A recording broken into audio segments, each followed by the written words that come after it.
Today, the genre is already showing signs of fatigue. Aspects of the genre dying. No secret that the rap scene is in a bad place these particularly days. on hip-hop. It feels like hip-hop has kind of been dead. You heard it here first, hip-hop is dead.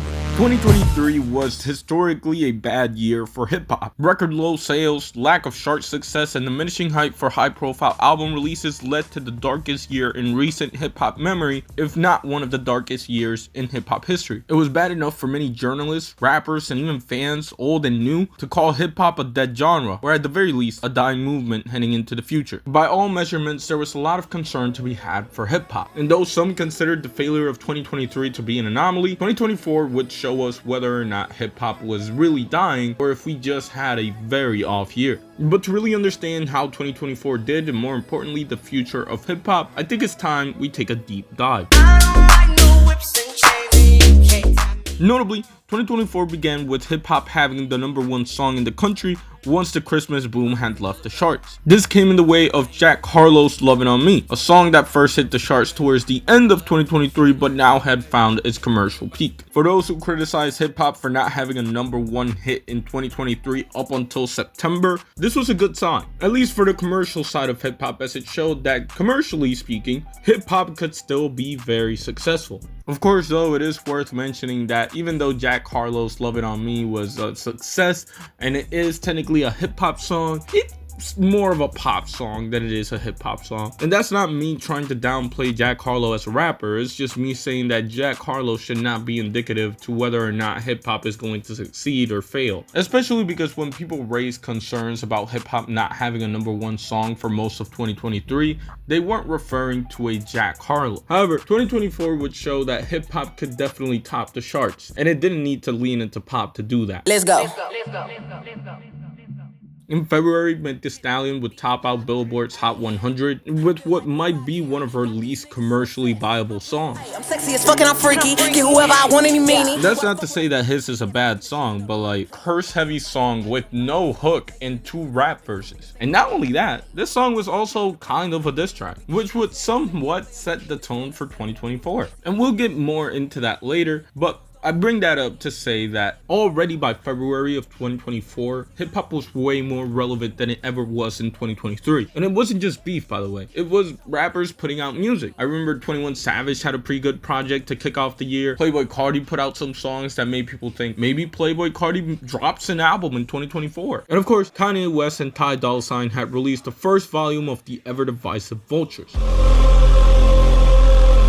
Now, I consider myself a Kanye West enjoyer, and as a Kanye West enjoyer that is honest, I can say confidently that I did not enjoy listening to Vultures, and have not gone back to it, by the way. But because I am an honest person, I can also say that a lot of people did, or at least a lot of people enjoyed Carnival. Once more, another hip-hop song had found itself on top of the Billboard charts, and honestly, it was kind of impressive. It was Kanye West's first #1 song since 2010 when he featured on E.T. alongside Katy Perry, and a lot of things have changed. But what was most important about this song was that it was indicative of hip-hop can be successful, because unlike most of the songs that topped out the charts in 2023, this isn't a song that leans into pop aesthetics as much as it is just hip-hop aesthetic. And even though it is Kanye West and he is popular, it wasn't like a Drake or a Kendrick Lamar even. It was an artist that hadn't seen the top of the charts for more than a decade, surrounded by artists who had been past their prime. And even though I don't necessarily enjoy Carnival or Vultures as a whole, I definitely saw this as somewhat of a win. It's almost a shame that people stopped enjoying the song after this video dropped. But anyways, oh, by the way,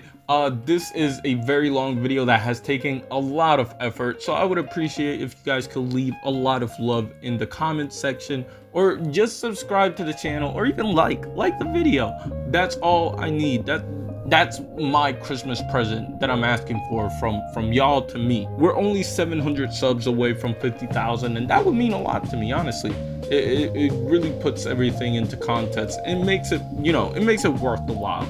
But let's just get back to the video. As February turned into March, another hip-hop song would hit the top of the charts. And it was a song that not only took over pop culture for a while, it also changed how hip-hop was viewed for the rest of 2024. Hey, before y'all get out of here, bro, just play that dun, dun, dun, dun, dun, dun. The release of Like That, and by extension We Don't Trust You by Future and Metro Boomin, might be one of the most impactful and important releases of this whole decade. Mostly because it did something that no other song had done in like more than 4 years in hip hop. It reawoke the spirit of competition. From Tupac and Biggie to Nas and Jay-Z, and in most recent times, Drake and Pusha T, competition is what makes hip-hop successful. Or in other words, hip-hop is at its best when it's most like a sport. It gives you people to root for, stakes, and most importantly, it drives a conversation of who you think is the best to do it. And that is what the release of Like That brought to the table. I can't think of the last song that hip-hop had that took over pop culture the way that Like That had. Whether it was on the internet, on the radio, or at parties, the release of Like That marked a change that I don't think many of us saw coming heading into 24. And it did with no music video too. But the most important thing that Like That did is that it obviously turned the Cold War that has been Kendrick Lamar and Drake and turned it into the battle of the big three. Because yeah, commercial success is cool, but hip-hop wasn't built on commercial success as much as it was on competitiveness. We gonna keep it in the truest essence of hip-hop, the battle. We gotta keep it at the battle, right, y'all? And what better example of competitiveness than the 3 best rappers of the last 15 years squaring off in the hip-hop circle? This war had begun with Like That, and thankfully it was followed with the release of Might Delete Later. J. Cole has spent the last couple of years gearing up for his farewell tour. However, it is fair to say that the release of Like That kind of took that tour into a detour.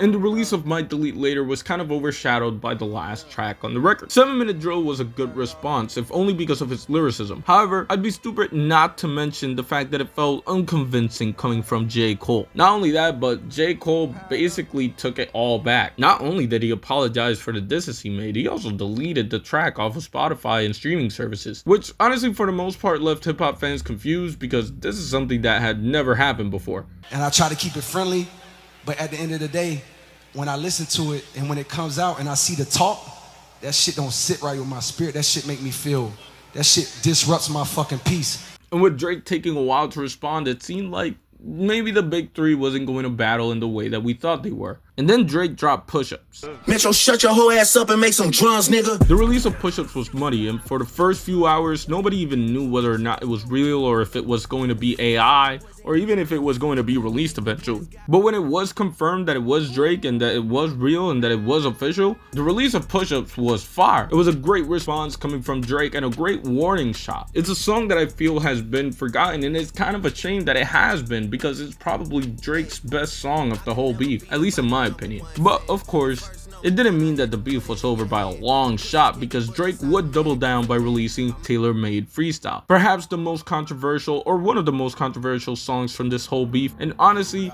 the one that made me think that this beef was not going to be what I expected it to be.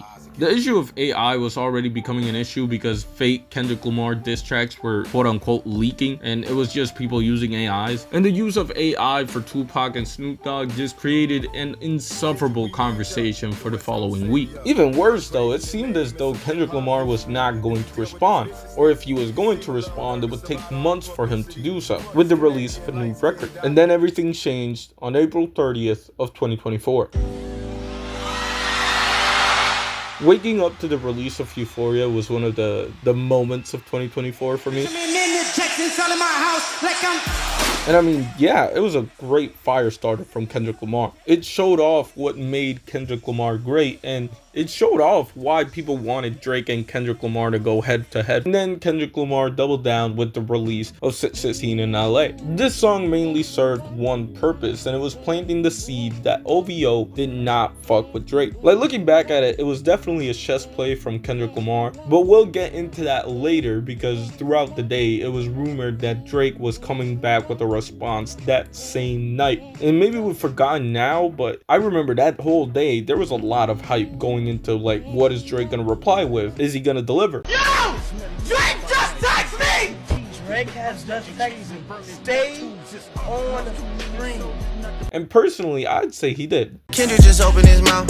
Someone go hand him a Grammy right now. Family Matters is once again a great response and personally one of the greatest diss tracks of all time. It dropped a bombshell accusation on Kendrick Lamar, actually two, but if the "you beat your wife" accusation were true, it will almost negate not just Kendrick Lamar in the beef, but Kendrick Lamar's whole career. And it also had the whole "Dave Free is the dad of your son," which isn't crazy compared to the "you beat your wife" accusation, but it was definitely something worth thinking about. Not only that, he had a music video for this where he crushed a Good Kid, Mad City van, and the way that the song was structured where some parts were aimed at Kendrick Lamar and other parts were aimed at other artists, I thought was cool. But at the same time, it was like, why are you still dissing other people? Like, you should really hone in on Kendrick Lamar, because then Meet the Grams drop. I think niggas like him should die. Him and Weinstein should get fucked up in a cell.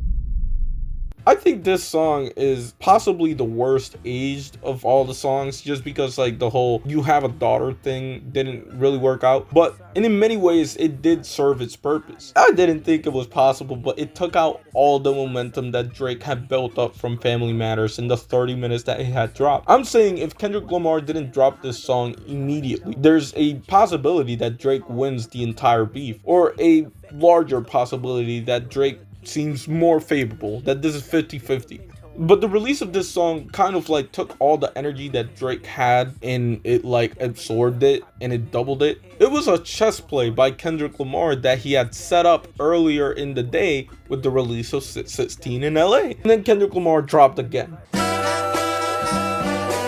Not Like Us is the greatest hip-hop song this decade. There's no other hip-hop song released this decade that more embodies the elements of what hip-hop is supposed to be. The track had everything that people wanted hip-hop to have in 2023. It had commercial success, it showed competitiveness, it showed that hip-hop could unite people somehow. You know how good a diss track has to be to unite people? Throughout the whole summer, it had people dancing, it had people singing it, it had the kids, man. The kids were rapping it. And that is what hip-hop does. It unites people. It's a great genre. It's a movement. It's why I love hip-hop. And it is insane that it came from a diss track. And not just any old regular diss track, because Like That was technically like a diss track. It was a diss track where he called that man a pedophile. And listen, I stand by saying that Push-Ups and Family Matters were two of the top 20 diss tracks of all time. Not Like Us is top 3, and depending on how the rest of Drake's career goes, Not Like Us is the greatest diss track to have ever happened. Honestly, I got a bit sidetracked. This video is supposed to be about the state of hip-hop in 2024, so let's talk about the rest of everything. Vince Staples released a pretty good album that kind of got overshadowed by Drake and Kendrick Lamar. Same thing happened with Schoolboy Q. Eminem released his most decent album in a while, so that was pretty cool. But personally, my album of the year is probably... Personally, I think one of the biggest problems and issues I've had with hip-hop in the last few years is that nobody really creates events anymore. Like, I remember when Donda was coming out, I hated the rollout because it was like, just release the fucking album. But looking back, I'm like, you know, it was an event. It was something to talk about, even if it was negative. Nowadays, people don't do promotion, they don't do rollouts, they don't do anything. But shout out to Tyler, the Creator, because he gets it. He had this whole Saint Chroma character for Chromacopia that he teased back in the day. And by back in the day, I mean like a year ago. But yeah, the album sounds good. It's great from a storytelling perspective because it tells these stories that you either haven't heard too much in hip-hop or are very unique to Tyler, the Creator, and his voice. And he does it in a pretty good way. Like him, Judge Judy, Hey Jane, and even Darling I are pretty cool. Even songs like Sticky and Balloon, where it's just Tyler having fun, are pretty cool. And yeah, it's my album of the year. But if it wasn't this one, it'd definitely be GNX. Woke up looking for the I think the biggest problem with hip-hop right now is that going into the future, there isn't that torch barrier. Sure, we might be in good hands right now because Kendrick Lamar is doing his thing, Tyler, the Creator, is doing his thing. But what's gonna happen when those people are gone? Kendrick Lamar is not too far off from like retiring from hip-hop. I think. I don't know. Because after making a whole album about how he didn't want to save hip-hop, he's out here trying his best to save hip-hop. Luther is probably my top 3 for song of the year. But hey, that's besides the point. What I really appreciate about GNX is that it seems genuine. It feels like it is Kendrick Lamar looking at the West Coast and being like, you know what? This is one of the great pillars of hip-hop. Let's rebuild it and make it the sound of the future. And even though I'm not the biggest West Coast fanatic, it is a good thing to do. Obviously the South ran the 2010s and an early part of the 2020s, but it kind of ran its course by the end of this, and the over reliance of that Southern sound was kind of what put us in the hole that we are right now. If you ask me, making hip-hop sound regional again is one of the solutions that we can come up with in terms of quote-unquote saving hip-hop. And that is what GNX is, and because it's that, I can't hate it. This video is definitely the longest video I've made this year, so I'm just gonna shout out random things. Blue Sky by Kid Cudi is probably my favorite song this year. I know Insano sucked, but personally, I still have a lot of love for Kid Cudi. Denzel album was something I was supposed to get to, but didn't have the time to. So if I didn't mention it throughout the video, that's why. I'm sure it was good though. Oh, and I don't know if we consider the Childish Gambino album hip-hop, but if we do, that was pretty cool. I don't know if I said that in the video or not, but it was definitely written in my notes. And last but definitely not least, shout out to Tizo Touchdown. But to bring it back to what this video was about, has hip-hop been saved? I don't know. At the end of the day, I'm just one person, and I'm sure you have opinions as well. And I don't know, maybe hip-hop is dying, but it really does feel like 2024 saved hip-hop. Anyways, that was a lot, and this is gonna be a pain in the ass. Anyways, that was a lot, and this is gonna be a pain in the ass to edit. I am not gonna lie to you. I hope that if you're still here, you've liked, you've subscribed, and you even commented, because this takes a lot of effort, and it would break my heart if this video flopped. But even if it does, shout out to y'all. Shout out to God, of course. Shout out to God, because we made it to 2025, hopefully. Shout out to Jay Dilla, and of course, shout out to me.